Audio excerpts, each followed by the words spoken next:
मैंने एक अनाथ लड़की से शादी की। उसकी एक 14 साल की बहन थी।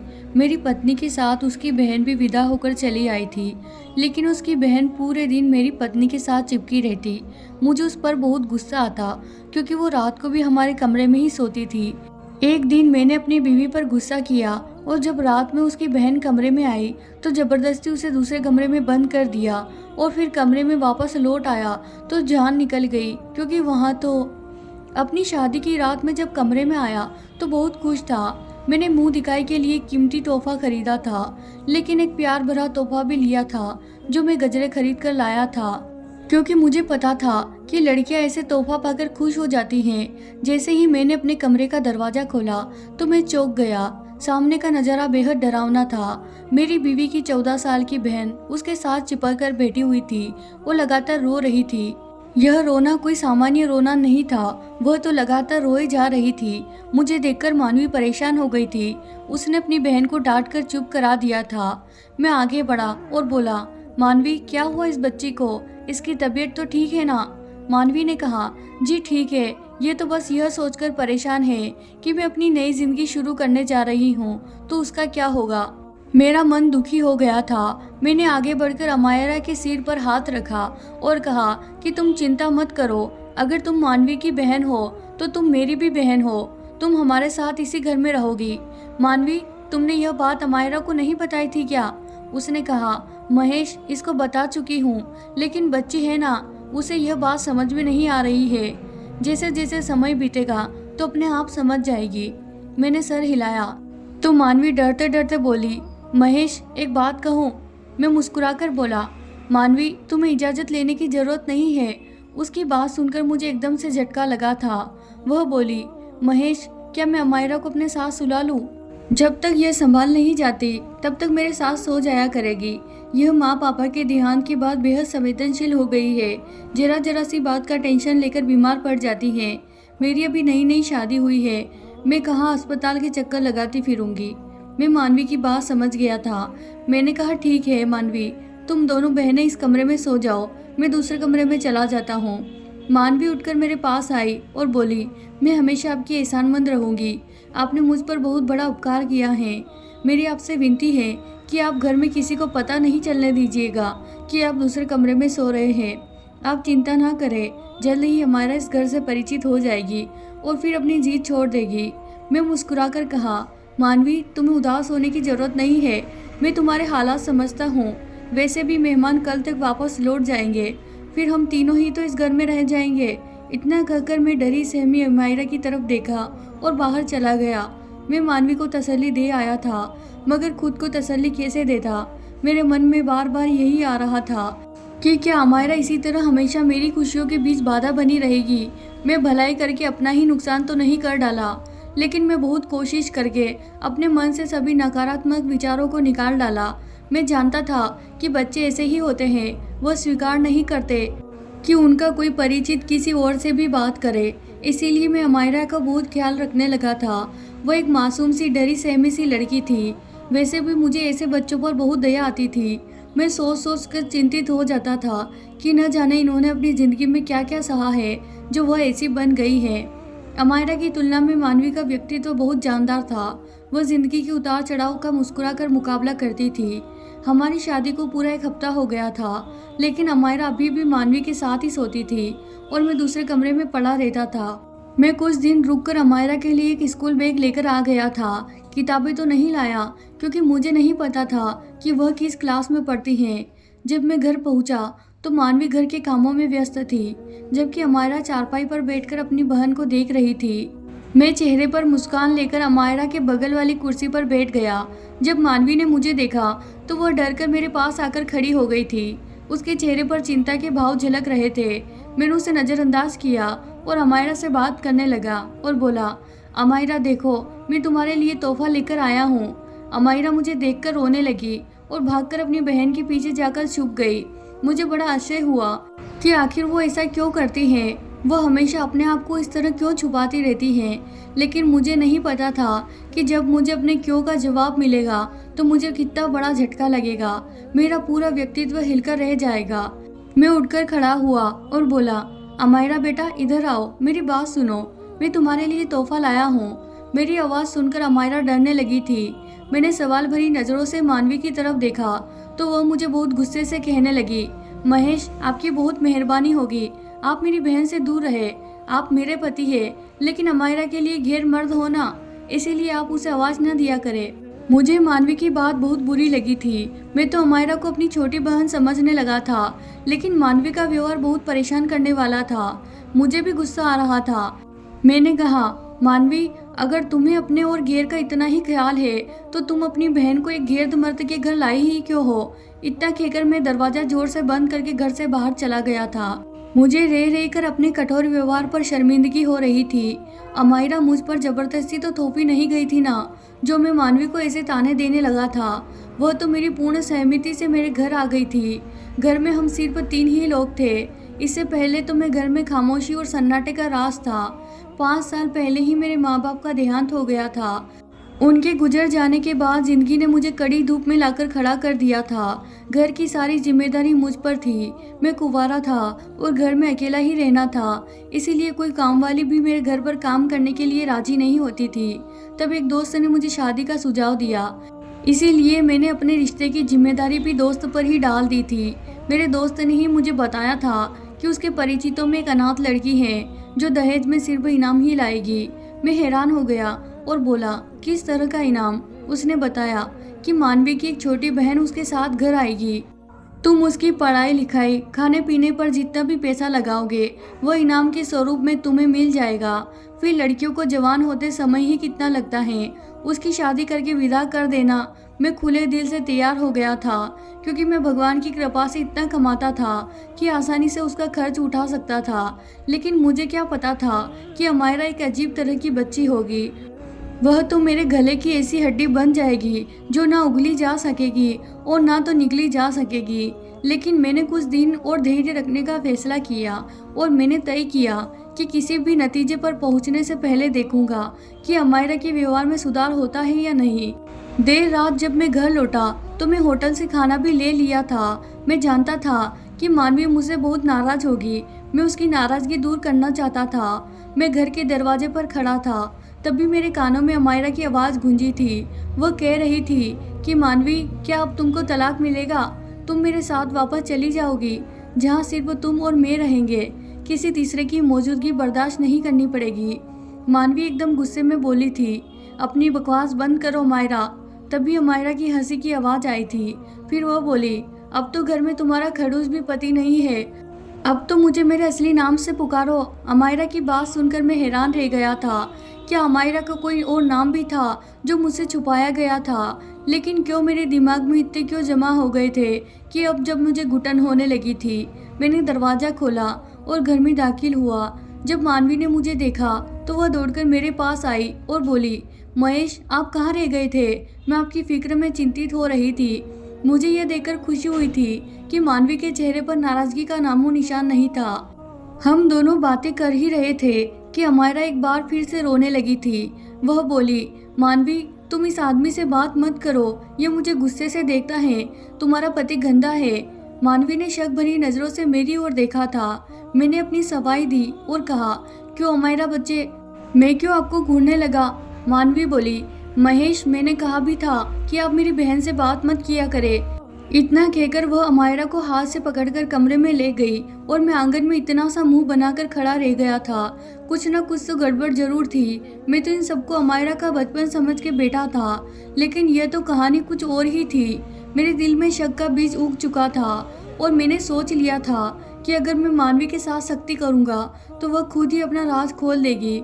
सुबह मानवी रोज की तरह नाश्ता बना रही थी, तभी अचानक रुक गई और बोली, महेश, तुम अमायरा के स्कूल बैग क्यों लाए थे? मैं मानवी के कल के व्यवहार से थोड़ा दुखी था, इसलिए छोटा सा जवाब देते हुए कहा, मैं चाहता था कि अमायरा अपनी पढ़ाई जारी रखे। मानवी ने हंसते हुए कहा, कौन सी पढ़ाई? अमायरा ने तो स्कूल का मुंह तक नहीं देखा। इसे तो पढ़ाई में कोई दिलचस्पी नहीं थी, इसीलिए हमने इसका स्कूल में दाखिला ही नहीं करवाया था। मुझे मानवी की बात अच्छी नहीं लगी थी, लेकिन मेरा मूड पहले से ही खराब था, इसीलिए मैं किसी तरह की बहस में नहीं पड़ना चाहता था। मैंने नाश्ता खत्म किया और ऑफिस के लिए निकल गया, लेकिन अमायरा की मौजूदगी मुझे खटक रही थी। उसकी अजीबोगरीब हरकतें, मुझे देखते ही रोने लगना और फिर मेरे और मानवी के तलाक पर खुश होना, ये सब क्या था? अमायरा कोई छोटी बच्ची तो थी नहीं, वह पूरे 14 साल की थी। इस उम्र में तो लड़कियां बहुत समझदार और होशियार होती हैं। यकीनन यह मामला उतना सीधा नहीं था जितना मुझे लग रहा था। शाम को भी अमायरा मुझे देखकर अजीब हरकतें करने लगी थी। मैं मानवी से बात करने लगा तो वह उसका हाथ पकड़कर कमरे में ले गई। थोड़ी देर बाद मानवी कमरे से बाहर निकली और बोली, महेश आप खाना खाकर अपने कमरे में चले जाएंगे तो हम दोनों बहनें भी आकर खाना खा लेंगे। अमायरा जिद कर रही है कि आप जब तक बाहर बैठे हैं तब तक वह बाहर नहीं निकलेगी। मुझे गुस्सा तो बहुत आया था, लेकिन मैं खुद पर काबू किया और बोला, ठीक है, अमायरा बाद में खाना खा लेगी, कम से कम तुम तो मेरे साथ आकर बैठो, तुम तो मेरे साथ खाना खाओ। मानवी के जवाब ने मेरे अंदर आग लगा दी थी। वह बोली, महेश आपको तो पता है ना कि अमायरा कितनी जिद्दी है, घर में तूफान खड़ा कर देगी, इसीलिए आप मेरी विनती स्वीकार करें। इतना कहकर मानवी कमरे में चली गई थी। अब मैं अपने आपे से बाहर हो चुका था। मैं खुद पर काबू ना पा सका और कमरे की तरफ बढ़ा। मानवी की आवाज आ रही थी, वो अमायरा को कोस रही थी। वो कह रही थी, अमायरा काश कि मम्मी पापा के साथ तुम भी मर जाती, कम से कम मेरी जिंदगी तो नरक ना बनती। न जाने तुम मेरे साथ किस गुनाह की सजा हो। मैं दरवाजा खोलकर अंदर चला गया था और अमायरा की कलाई पकड़कर बाहर खींचता हुआ लेकर आ गया। मानवी भी हैरान हो गई थी। वो हमारे पीछे भागी थी और बोली, महेश यह आप क्या कर रहे हो? छोड़ दो मेरी बहन को, आप होश में तो हो। लेकिन सच तो यह था कि मुझे बिल्कुल भी होश नहीं था। अगर होश में होता तो क्या ये सब करता? मैंने अमायरा को एक अलग कमरे में बंद कर दिया था और मानवी का हाथ पकड़कर उसे अपने कमरे में लेकर आया था। मैं बोला, अब मुझे सच सच बता दो कि तुम्हारी बहन यह सब क्यों करती है।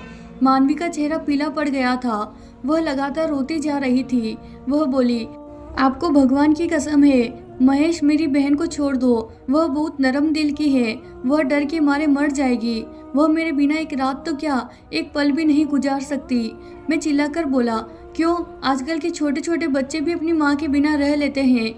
यह किस तरह का बहन चारा है कि तुम्हारी बहन तुम्हारा साया ही बन गई है। मुझे ये सब बिल्कुल भी पसंद नहीं है और ना ही मैं यह बर्दाश्त करूँगा।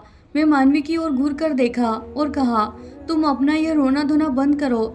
लेकिन उसका रोना और तेज होने लगा। मैं मानवी के कमरे के बाहर आया और कुंडी लगा दी और फिर अपने कमरे में आकर दरवाजा बंद कर लिया था ताकि मानवी और अमायरा का शोर बंद हो जाए। लेकिन वह दोनों बहनें इतनी जोर से दरवाजा पीट रही थी कि लग रहा था कि यह दरवाजा ही तोड़ देगी। कई घंटे तक यह सब चलता रहा, लेकिन फिर सुबह होने से कुछ देर पहले दोनों कमरों में सन्नाटा छा गया था। मैं अपने दिल के हाथों मजबूर होकर उठा और अमायरा के कमरे की ओर चल दिया।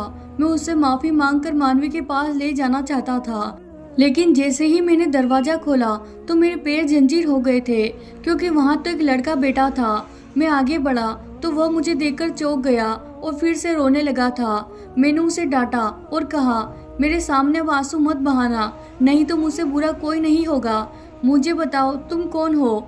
अमायरा कहाँ गई? वह लड़का रोते हुए बोला, अगर मैं अपनी हकीकत बता दूंगा तो तुम मुझे बेच तो नहीं दोगे? मैं उसकी बात सुनकर हैरान रह गई था। मैंने कहा, नहीं बिल्कुल नहीं, मैं तुम्हें भला क्यों बेचूंगा। वह लड़का मेरी बात से संतुष्ट हो गया और सोफे पर बैठ गया। उसके चेहरे पर बड़ी उदासी थी। वह बोला, जब मैं पैदा हुआ था तो हमारे घर में ऐसे मातम मनाया गया था जैसे मैं पैदा नहीं बल्कि मर गया हूँ। मैंने अपने चारों ओर बड़ा जुल्म देखा था। मेरे पापा मेरी माँ को एक बड़े डंडे से मार मार कर नीला कर देते और मेरी ओर इशारा करके कहते थे कि मुझे यह मंजूर होता कि तू बांझ होती, लेकिन यह तुमने क्या गजब कर दिया। मैं पापा की चीख सुनकर आईने के सामने जाकर खड़ा हो जाता तो मानवी कहती, पापा की बातों पर ध्यान मत दो, तुम तो बहुत प्यारे हो, लेकिन अगर मैं प्यारा होता तो क्या मेरी वजह से मेरी माँ को मार पड़ती। मैं मानवी से पैसा मांगता तो वो मुझे 5 रुपए का कॉइन पकड़ा देती थी। मैं भागकर दुकान जाता और माँ के लिए अपनी पसंद की टॉफी ले आता।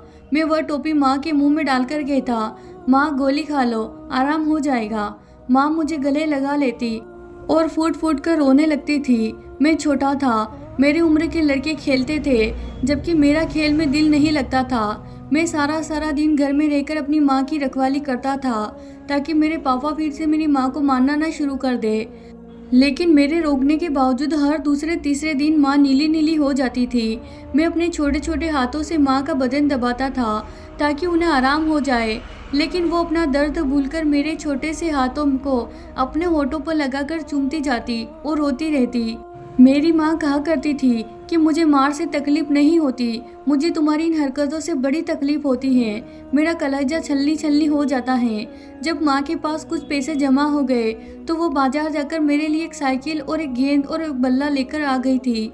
माँ कहती थी कि तुम बाहर जाकर तो खेलते नहीं हो, तो घर पर ही तुम्हारी खुशियों का इंतजाम कर देता हूँ। साइकिल देखकर मुझे बहुत खुशी हुई थी। मैं माँ के हाथों को चूमता रहा और पूरे दिन तेज धूप में साइकिल चलाता रहा। माँ मुझे देखकर हंस पड़ी और बोली, आज पहला दिन है इसीलिए धूप में खेलो, कल से धूप में खेलने नहीं दूंगी। बीच बीच में मैं साइकिल से उतर जाता और उसे गंदा होने से बचने के लिए गीले कपड़े से भी पोंछ देता था। मेरी नई साइकिल कहीं पुरानी ना हो जाए। शाम को जब पापा घर आए तो मैं साइकिल चला रहा था तो पापा बोले, इससे यह साइकिल किसने दिलाई है? फिर मेरे चेहरे पर 2 थप्पड़ मारकर मुझे साइकिल से उतार दिया और कुल्हाड़ी से वार करके उस साइकिल को तोड़कर फेंक दिया था। मेरी आंखों से आंसू निकल रहे थे। मैंने रात का खाना भी नहीं खाया था। रात को माँ मेरे पास आकर बैठ गई और बोली, तारा, आज से मैं तुझसे एक जरूरी बात करना चाहती हूँ। अब तुम 7 साल के हो गए हो, एक समझदार बच्चे बन गए हो। अब तो माँ तुमसे हर बात कर सकती है। मैंने हाँ में सिर हिला दिया। माँ बोली, बेटा तुम्हारी दीदी का नाम क्या है? मैं बोला, मानवी। और तुम्हारा नाम क्या है? मैं चुप हो गया। फिर बोला, माँ पापा मुझे नीची जाति का कहते हैं और तू तारा कहती है, इन दोनों में से मेरा नाम क्या है? माँ की आंखें हमेशा रोने के लिए तैयार रहती थी। आज भी पानी बरसने लगा था। माँ बोली, तुम्हारा कोई नाम है ही नहीं मेरी जान। तुम्हारे जन्म को 7 साल हो गए हैं, पर मैं अब तक यही फैसला न कर पाई कि तुम्हारा क्या नाम रखूं। लड़कियों वाला नाम रख दूं या लड़कों वाला? मैं माथे पर बल डालकर बोला, क्यों माँ, लड़कियों वाला नाम क्यों रखना है? मैं तो लड़का हूँ ना। जब मेरी माँ ने नाम में सिर हिला दिया तो मैं चौंक गया। माँ बोली, तू ना लड़का है और ना ही लड़की है, तू तो एक किन्नर है, तीसरी जीन है। पर मैं 7 साल का बच्चा इन बातों को समझ नहीं पाया था। माँ ने कहा, लेकिन मैं तुझे लड़का नहीं बनाऊंगी, क्योंकि तू बाहर निकलेगा तो लोग 100 तरह की बातें बनाएंगे। मैं तुम्हारा नाम अमायरा रखती हूँ। तुम हर वक्त फ्रॉक पहनोगे और घर की 4 दीवारी के भीतर रहोगे तो सुरक्षित रहोगे। मैं अपनी माँ से रूठ गया और बोला, मुझे नहीं पहनना फ्रॉक, मैं एक लड़का हूँ। माँ बोली, मेरे पास समय नहीं है बेटा, नहीं तो मैं तेरे सर पर घने पेड़ की छाँव कर देती, तेरे हिस्से का दर्द मैं खुद पर ले लेती। लेकिन अब मुझे कहीं जाना है। मैंने रोते हुए अपनी माँ के गले लग गया और जीत करने लगा कि मुझे भी अपने साथ लेकर जाना। हम दोनों रोते रहे। फिर जब मुझे नींद आ गई तो माँ मुझे मानवी के साथ लेकर चली गई। सुबह मेरी आँख खुली, फुहार से खुली थी। मानवी चीख चीख कर रो रही थी। मैं भागकर बाहर निकला तो माँ सो रही थी। मानवी मुझसे लिपट कर रोने लगी और बोली, माँ चली गई है। मैंने मानवी के सर पर थप्पड़ मारा और बोला, धीरे बोलो, माँ सो रही है, उठ जाएगी। फिर मानवी मुझे कमरे में ले गई और मुझे फ्रॉक पहनाकर बोली, आज से तू हमारा है, माँ की बातें याद है ना? मैंने हाँ में सर हिलाया और 5 रुपए लेकर दुकान पर गया और माँ के लिए टॉफी लेकर आ गया। मैं उस ट्रॉफी को अपनी जेब में लेकर घूमता रहा, लेकिन माँ उठ ही नहीं रही थी। आसपास की सारी औरतें भी आ गई थी। फिर माँ को एक सफ़ेद साड़ी पहना दी गई और चारपाई पर रखकर डालकर ले गए। मैं पीछे भागा और बोला कि मेरी माँ को कहाँ लेकर जा रहे हो? छोड़ दो, मैं तो उनके लिए ट्रॉफी लेकर रखी है। मैं बहुत छोटा था ना, इसीलिए किसी ने मेरी आवाज़ नहीं सुनी। मैं उन लोगों के पैर पकड़कर बोलता रहा कि माँ को नीचे उतार दो, उन्हें भूख लगी होगी। ट्रॉफी मेरी जेब में ही रह गई है, लेकिन माँ वापस नहीं लौटी। मैं रोता रहा, तड़पता रहा, लेकिन किसी ने मेरी नहीं सुनी। फिर एक दिन पापा भी चले गए तो हम चाचा के घर आ गए। चाची भी पापा की तरह थी, बहुत मारती थी। मुझे तो अक्सर कहती थी कि तुझे बेच दूंगी, गुरु ले जाएगा। तभी मानवी मेरा सहारा बनती थी। चाची का तुम्हारे ही उम्र का बेटा था। वो मुझे कहता था, तुम किन्नर हो, नाच कर दिखाओ। फिर वह और चाची बहुत हंसते थे। मैं डर जाती थी तो मानवी मुझे बचाती थी। फिर मानवी की शादी आपसे हुई। आपकी तरफ देखकर मुझे भी डर लगता था कि कहीं आप मुझे गुरु के पास ना भेज दो। मानवी कहती थी कि आप अच्छे हैं, आप ऐसा नहीं करेंगे, लेकिन डर मेरे दिल के अंदर जड़ पकड़कर बैठ गया है। अब आपको सब कुछ मालूम हो गया, मुझे बता दीजिए, मुझे अकेले कमरे में तो बंद नहीं करेंगे ना? मेरा चेहरा आंसुओं से भीगा हुआ था। मैं जल्दी से उठकर बाहर की तरफ और मानवी के कमरे की दरवाज़ा खोल दिया। उसके कदमों में बैठकर माफ़ी मांगने लगा था। वह भी रो रही थी, लेकिन बोली, माफ़ी किस बात की? आपने तो हम बेसहारों को सहारा दिया है। फिर मैं और मानवी अमायरा को मानो चिकित्सक डॉक्टर के पास लेकर जाने लगे। उसके दिमाग से बचपन की यादें निकालना बहुत मुश्किल था। मैंने उसकी पढ़ाई भी शुरू करवा दी थी। अब मानवी और मैं खुशहाल जीवन की शुरुआत कर चुके हैं। अमायरा भी अपनी ज़िंदगी में लौट रही है। मैंने उसका भविष्य उज्जवल बनाने का स्वयं से वादा किया है। तो प्यारे दोस्तों, ये थी हमारी आज की कहानी। अगर आपको हमारी कहानियाँ पसंद आती हैं तो इन्हें ज़रूर लाइक कीजिए, और अभी तक आपने हमारे चैनल को सब्सक्राइब नहीं किया है तो जल्दी से हमारे चैनल को सब्सक्राइब कर लिए और बेल आइकन को प्रेस कर दे, ताकि हमारे आने वाली वीडियो सबसे पहले आप तक पहुँचे। धन्यवाद कहानी सुनने के लिए।